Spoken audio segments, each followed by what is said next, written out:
Einstein have been giving us a lot of interesting, not only studies and research, but a lot of interesting quotes as well, as probably everybody knows. And one of my favorites is this one. Everybody's a genius, but if you judge a fish by its ability to climb a tree, it will live its whole life believing that it's stupid. The reason I'm opening this video with this statement from Einstein is basically that we're going to talk about behavioral economics. And behavioral economics is really more into psychology in connection to negotiation, and it's basically more about how we actually make decisions and not how we're supposed to make decisions, and how our emotions and feelings have a strong impact into how we conduct negotiations as well. Now, we have been going some interesting years. Since the late 2000s, we have been through financial crisis, there's been scandals, there's been recessions, and I would claim that we have a new agenda today. I would claim that we have a different purpose, we have a different new agenda, we have a different approach into conducting business, or rather, we should have. What I'm talking about this is basically that the world seems to be turned upside down, especially when we were in the middle of the crisis. I was doing a lot of keynote and speeches around the world during the crisis about negotiation in time of crisis. And I actually used this specific slide I'm showing right now, where it says, as I just mentioned, that the world seems to be turned upside down. What was funny was I was showing this slide in Germany to a huge group of business people, and there was a German gentleman who raised his hand and said, "I strongly disagree with the content of this slide." And I said, "Why do you do that? Why don't you agree with the world seems to be turned upside down?" And remember, this was in the middle of the crisis. And then he looked at me and then he says, "No, I believe the world had turned normal right now. I believe the world was upside down prior to the crisis." I've been thinking about that statement ever since. And you know what? I might think that this German executive was right. Because the world might have been acting crazy prior to the crisis. Everything was increasing every time. People were flipping their houses and believing they could become a millionaire over the weekend. And who had ever promised you that everything should grow and increase constantly? So the real question is, what went wrong during this period? What was it that didn't work out perfectly? Why did we end up in a crisis? And by the way, why is it that we so often end up in a crisis? Because we've had them several times before. This was by far not the first one. And I am sure I can promise you that we will get another crisis sometimes in the future as well. I'm working together with the 65 international universities that are focusing on trying to predict the future. And if something is really hard, obviously that is predicting the future. But what they're saying is the following. They're saying we have issues in the world. And issues is something that happens overnight that may not be very important long term, but it's just something that happened and has the media attention for a short while. Back in Scandinavia during the crisis, we had one of our big retail stores called Magasin that came in trouble, and there was a lot of media awareness of that. We all remember the Madoff scandal in New York, or perhaps we do, or perhaps we don't. And we have companies that went bankrupt and went out of business. One of them was an airline company called Sterling as well. But what the researchers in future questions are saying is this is only issues. This is not something that will make an impact on how we're going to conduct business in the future. It just creates headlines for a certain amount of time. What they're claiming is that we have topics, and topics lives longer than issues. So that is something that will live on for a longer time of period. But again, they may not really seriously make an impact on how we change our way of thinking or how we're conducting business. And what these future scientists are saying is that climate, for instance, is a topic. Cash flow situation related to the crisis was the topic. Recession in general, we've been there before. Financial responsibility and regulations from governmental institution is just a topic. It is something that has an interest. It's something that is more important than the issues. But again, it may not be something that are really changing the way that we think. Here comes the interesting part, and that is what they call mega trends. Megatrends, according to these researchers, is something that will change based on the crisis we've been going through. That means it's something that will make an impact in our behavior and our thinking and the way we approach relationship with each other. And one of the things they claim is that responsibility will increase. That means we will be more sincere in the way we conduct business with each other in the future, and that is a learning point from the crisis. If you're using iTunes from Apple, you might have noticed, if you like me, has a really bad memory, that you sometimes are trying to buy a piece of music or a movie or a series that you have been buying already. And you might know what happens if you're trying to buy something that you already bought. Apple obviously know that, iTunes know that, so they're actually warning you by popping up a window saying, are you sure you want to buy this again? You have bought it already. Now, could you imagine Apple, if they actually removed that window, how much increased revenue that would generate from people like me who can't actually remember what we already bought? But Apple actually have ethics in this matter because they're saying we don't want to abuse people. We don't want to just gain money from people with a bad memory. So we see it as a service function telling people that they bought something already. I could come to think of a lot of companies who just wouldn't care. A lot of companies would say, well, we really don't care. If people are so dumb, so they're trying to buy the same thing they already bought, well, let's go ahead. Let's make them do that because we can just improve our revenue and our profit. That's just a very simple example of a higher level of responsibility. Then we got the back to basics idea. And I'm often challenging top executives when I'm out working with the client while they're running their company. And the typical answer I get is, well, obviously, that is create a profit. And then I'm asking the second level of question, that is, why do you want to create a profit? And then I usually get, if it's a public company, well, we have to generate value to our shareholders. Now, stop right there for a second. Is that the real reason that we're running a company? I'm a little bit sad if that is the real reason, that we're only running public companies because we want to serve the interest of the shareholders. Because if we're just serving the interest of the shareholders, the service of the product we're creating, or our employees or our customers are suddenly second priority. Our first priority are our shareholders. I don't believe that is actually the case and the reason that we run a company. I don't think Bill Gates, he founded Microsoft way back because he was sitting there thinking, I want to become the wealthiest person in the world. I don't think that was his ambition. I thought his ambition was, I want to create a really good operating system that will be working really neatly. I think that was his ambition. And then suddenly he made $1 million, suddenly he made $10 million, and suddenly he was one of the wealthiest people in the world. But he founded the company because he had a strong interest in doing something. And we see that with a lot of founders, a lot of entrepreneurs. Their main reason of creating something is not becoming wealthy, but just improving the life of human beings by offering a different service or different product. That's what I'm calling back to basics. And then obviously the financial crisis itself, for instance, the way banks were allowed to act or in the property market and stuff like that, is something that the researchers are claiming will change the way we think in the future as well. Look at the progress of the Western world on this model we got right here. We had in the 50s and 60s, supply and demand was somewhat different than it is today because demand was driving the market. So that means demand was actually higher than supply. We can't really say that's the case today, can we? So that means that you in your 50s and 60s were producing anything, you really didn't have to do any marketing, you just produce it and somebody would come and buy it. In the 70s, something happened, and that was that marketing was invented. The whole philosophy about marketing is really not that older than the 70s. So that means in the 70s, you had to promote and market your product. You had to create a nice brochure describing your product, and you had to compete with other people who were producing the exact same product. Then we came into the 80s and the 90s, and in the 80s and the 90s, suddenly we started to have a focus on what we call corporate issues. That means that we had to have a focus on issues like marketing and branding. Now it was suddenly not enough just promoting the product in a brochure anymore. You had to promote your company as well. You had to create brands. And that was actually when the big brands started to grow up. That was when we saw a focus on creating a brand and people were getting brand loyalty. In today's world, things are so different. Because we have so many products out there and we have so many brands out there. So what is really left today is reputation and trust. You have a huge selection of brands, so it's not a question about if any of them can produce a product that works. Most of them can. Now it's down to their reputation and it's down whether you trust that brand. And that's all down to you as a consumer's belief and values. The reason I'm talking about this is obviously in behavioral economics and negotiation, trust is really important. And that means do we really have trust in the counterpart? And as you remember, trust is one of the cornerstones in order to be successful, especially if we want to work in partnership or partnership.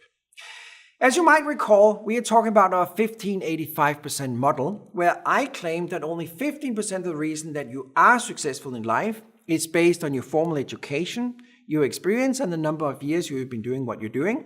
And approximately 85% of the reason that you are successful is based on what we call human engineering. Human engineering is basically your social interaction with other people. Are you likable? Are you trustworthy? And do people want to work with you? So what I'm claiming is really that you being likable and people trusting you and want to work with you is more important than what you actually know, your experience, your background, and your formal education. So as you might recall, when we talked about trust, we did a study together with World Economic Forum. And what they came out saying was that trust has dropped with more than 50% in the last 20 years. And when we looked into details where the trust level is actually higher and where it's lower, we produced this graph, and you can see right here. What we see is that the armed forces usually represent the highest level of trust in the Western world, and parliaments, governments, senates, and so on represents the lowest level of trust. I thought that was kind of funny when I saw this study for the first time. Because why is it that we have a high level of trust into the armed forces, but the governments who actually decide where the armed forces are going have very little credibility and almost no trust among you and I? Isn't that funny? Another thing I kind of find interesting is that if you look at the NGOs, non-governmental organization, their level of trust is actually quite high as well. And if you look at the second last one, multinational corporations, they're actually suffering from a very low level of trust as well. Could you imagine that you're watching CNN or BBC or whatever TV channel, and there's a show where you have the chief executive officer of, let's say, British Petroleum, BP, and the other side of the table, you have the president of Greenpeace sitting. Before even two of the people start saying anything to each other, I would actually put my money on the president of Greenpeace will win this discussion. And do you know why? You and I in general, and in average, have a higher level of trust into the president of Greenpeace than we would have trust to the CEO of BP. And why is that? Think about that for a second. When I'm asking this question to people around the world, most of them will say, well, that's because Greenpeace doesn't have a profit issue. They're not really trying to make money. They're trying to improve the quality of life on the globe. On the other hand, everybody believes that BP is in there just to make as much money as possible, and basically with any consequence that could come out of that. So we have this belief, and it could be right or wrong, that an NGO is in there with a higher purpose, with a higher value, and we see a multinational just being a very nasty, capitalistic system that just want to benefit at the expense of others. It may not be true. I actually believe that some of the NGOs, they are just out there again just to make as much money as possible, and I honestly believe that some multinational might actually be focused on creating a better world at the same time as they're running a company. But the thing that is really interesting here is just that's how we actually look at different organizations, different industries, and different businesses. And we can even break this down into different businesses where some businesses actually are creating more trust than others as well. We did a very interesting study about this where we were asking 5,500 top executives around the world which businesses they wouldn't trust in general. And we didn't manipulate in any way. And the majority of all these actually came out and said, well, the auto industry is the one with the lowest trust. And that is really funny because that's regardless how many years we have been doing this study, we've always had the auto industry coming out top of this list here. And what we see is that the contracting building is very low, real estate is pretty low, food, which is sad, is pretty low as well because all of us are in contact with that constantly. And then we see the financial industry, insurance and bank are actually suffering from a pretty low trust as well. What is really interesting if we look at this is that this is actually changing a lot when we move forward. And it's actually interesting to see that it's changing every year as well. And that makes us move into behavioral economics because the trust thing is an irrational emotion that is not necessarily correct. It doesn't necessarily, it's right. So when we're talking about behavioral economics, it's basically how we are thinking and how we're making decisions.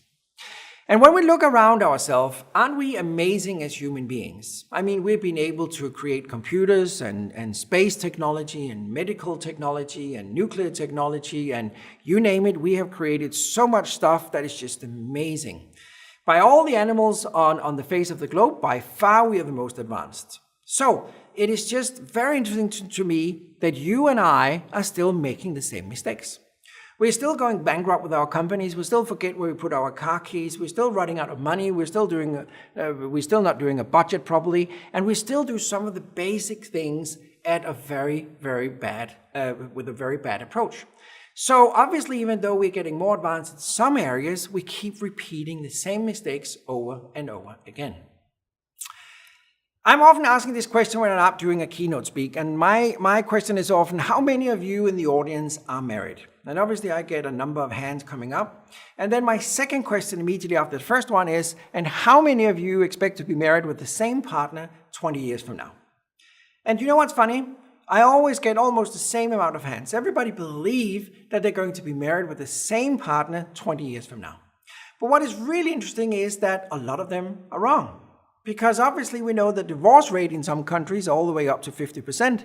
So if we go with that mathematics, then 50% of everybody in the room, or hopefully a little bit less than that, are absolutely wrong.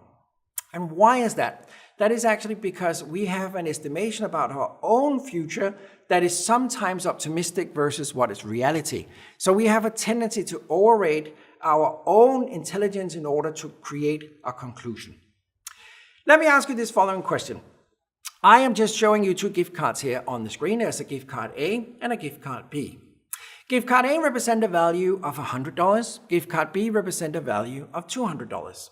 Now I have a small exercise for you because in a second I'll press my remote and a sign will pop up. And that is what it will cost you to get one of these gift cards. Now, the rule of this game is that you actually want the gift card. So afterwards, you can't come to me and say, I didn't really want the gift card. It served no purpose to me. You actually want the gift card. It creates a value. You believe that you can use this gift card for something, whatever the gift card can be used for. Just remember, as I said, I'm going to press this remote right now and a sign will pop up. And that is the requirement for you to get gift card A or gift card B. Now, those of you who actually would prefer gift card B, please just raise your hand. And you're sitting at home, so I can't see you, so you can be absolutely honest. Those of you who would prefer gift card B, raise your hand when I press my remote. Okay, are you ready? I'm going to press it right now. Be quite honest. How many of you would now, with this very short amount of time, how many of you would actually prefer gift card A? My guess is there's about 38% of all of you watching this that is actually claiming that A would be the right choice. And sadly, it is not. I don't want to offend anybody, but it's actually utterly stupidity to pick gift card A. But conducting this study worldwide, I can see that 38% of everybody picks gift card A. Now, can we agree that gift card A is free? It will cost you nothing getting that, and it represents a value of $100. So obviously, you just got $100 there for free. Now, gift card B, that represents a value of $200, there's a price label of that of $70. 200 minus 70 generates 130, so that will give you a value of 130. Could we all agree that 130 has a higher value than $100? So why would anybody pick gift card A? That's the interesting part about behavioral economics. We have a tendency to fall for that phrase free, and free is sometimes more expensive than something that we have to pay for. I actually only heard one comment in my whole career that I would accept, where a gentleman in Europe told me, well, you know what, I would pick A. And I was challenging him and saying, why would you pick A? And then he said, because I haven't got $70. I actually accept that comment because, yes, if you haven't got $70, obviously you have to go with the free one. Otherwise, please choose gift card B. The magazine The Economist have a very bright, interesting marketing department, and that marketing department did a study, a very interesting study, just to see if it's possible to manipulate the consumers. Now, they didn't do it to manipulate people. They are not that kind of company, but they just did it as a study. And what they actually did was they went out to the market with 3 different product options, and obviously they would like to sell subscriptions to their magazine and their online services. And the first service, as you can see down here, the one for $59, that was actually an option where they were just offering a 1-year subscription to theeconomist.com online. That means you wouldn't get the physical magazine, you would get online access, and you would have access to all articles in the magazine since 1997. We could call that product A. Then they had a product B up here, and that was the printed edition that had a cost of $125. So that means you would get a 1-year subscription to the printed edition of The Economist for a year. But you wouldn't get online access to the magazines or the articles from 1997. And then we have the third one, we could call that option C. And that was a product that was priced at $125 as well. And that was offering the printed and the online subscription. So you would get the printed magazine, and you would get that for a year. And you would get online access to articles since 1997 and the current magazine, obviously, as well. Now, the interesting question here is, what do you think is the best product for you to pick? Is it A, only the online magazine? Is it B, only the printed magazine? Or is it C, the printed and online version of the magazine? When we looked at how people actually picked and bought this, we could see that 16% bought the online version, but 84% actually bought the print and online version, because the majority felt that is actually generating value to me. Because I'm getting both the printed and the web option for the same price as I otherwise should only pay for the printed edition. Now, the Economist marketing department knew all of this, and they actually knew that that was the way forward. So they were kind of manipulating you and I as a consumer. Because the one we have in the middle is basically just the one that is created to make the choice obvious. Let's just try and remove this middle choice for a second. And you know what's kind of interesting? What would happen then?